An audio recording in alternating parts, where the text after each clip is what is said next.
নারী ইউরোপিয়ান চ্যাম্পিয়নশিপে ইতিহাস গড়েছে স্পেন। জার্মানিকে 1-0 গোলে হারিয়ে প্রথমবারের মতো ইউরোর ফাইনালে উঠেছে তারা। ম্যাচের নির্ধারিত 90 মিনিট ও অতিরিক্ত 30 মিনিট ছিল গোলশূন্য। টাই ব্রেকারের আগে 113 মিনিটে একমাত্র গোলটি করে দলকে জয় এনে দেয় আয়তানা বনমাতি।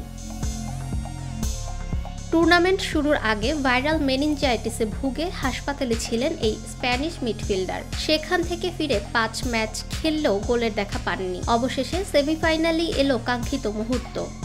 2023 বিশ্বকাপে ইংল্যান্ডকে হারিয়ে শিরোপা জিতেছিল স্পেন। এবার ইউরোর ট্রফিও নিজেদের করতে চায় তারা। আগামী রোববার ফাইনালে স্পেনের প্রতিপক্ষ ডিফেন্ডিং চ্যাম্পিয়ন ইংল্যান্ড। ফাহমিদা বিনতে আনোয়ার, নিরপেক্ষ।